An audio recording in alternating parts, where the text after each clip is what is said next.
Good evening everyone! It's Maria again! Ngayong gabi ang ating lulutuin ay beef bulgogi. Tayo na!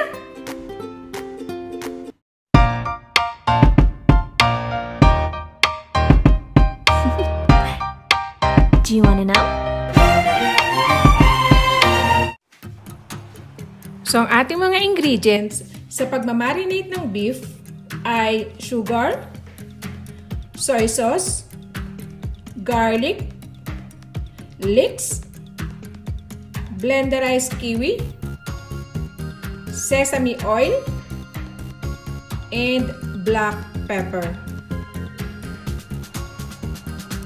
At ang additional ingredients pa ay onion at mushrooms. At sa ating pang-garnish ay sesame seed, spring onions, at leeks.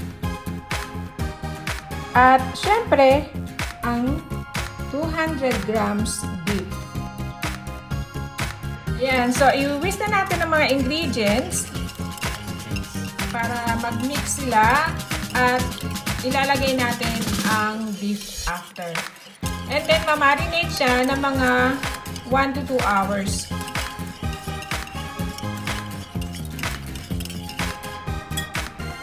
Basically, kung i-marinate nyo sila ng mas mahabang oras, mas maganda kasi maglalasa ng gusto yung beef.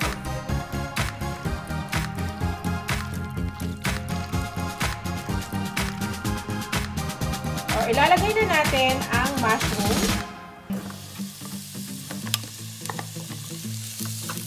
Ayan.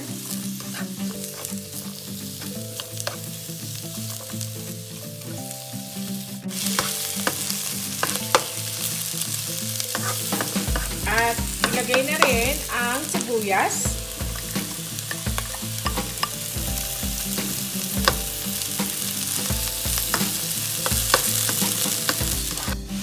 So, medium heat lang yan. At pwede na rin natin ilagay ang beef. Ayan. Sama-sama lang sila. Pero, separate.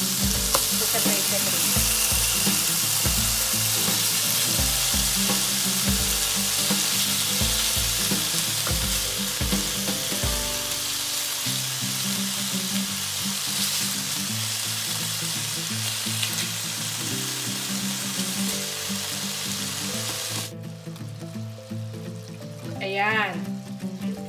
Bali, medium heat lang yan para sabay-sabay silang maluluto.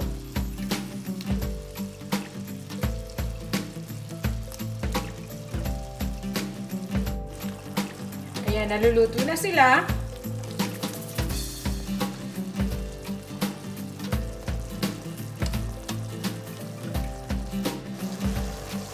And then, ayan, nagsama natin na ang mushroom at ang onion.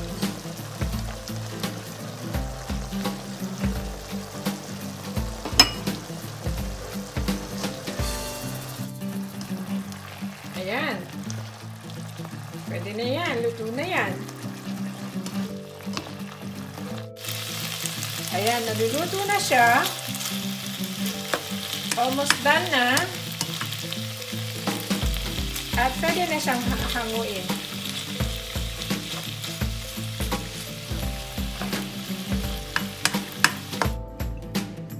Ayan, luto na ang ating beef bulgogi.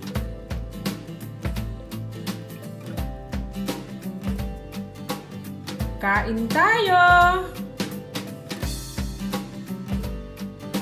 Ayan, natapos na naman tayo na isang pagluluto at maraming salamat sa inyo sa patuloy na panonood nyo sa aming mga videos.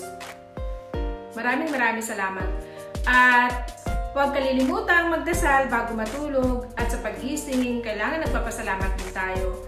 At stay humble kahit ano pa ang mga estado natin sa buhay, kahit na tayo nakakaangat, ay hindi tayo dapat magmayabang o magdamot sa ating kapwa. Kasi siguro kaya tayo binigyan ng pagkakataon o mga blessings para rin i-share natin sa ating kapwa. Okay? Maraming salamat sa aming mga subscribers, sa patuloy niyong panonood din ng aming mga videos na aming mga ginagawa at sana meron kayong mga natututunan. At kung meron kayong mga suggestions or mga opinion, i-comment lang sa amin at pipilitin namin matugunan lahat ng inyong mga suggestions. Okay? God bless you! Bye!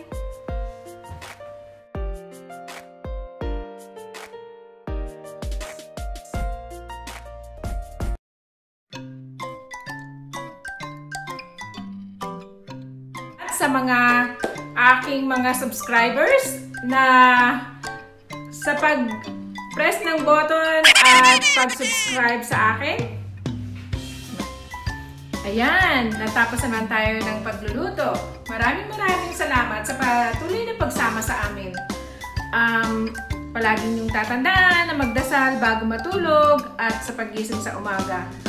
At gusto ko lang i-share ang mga bagay-bagay na hindi ko alam.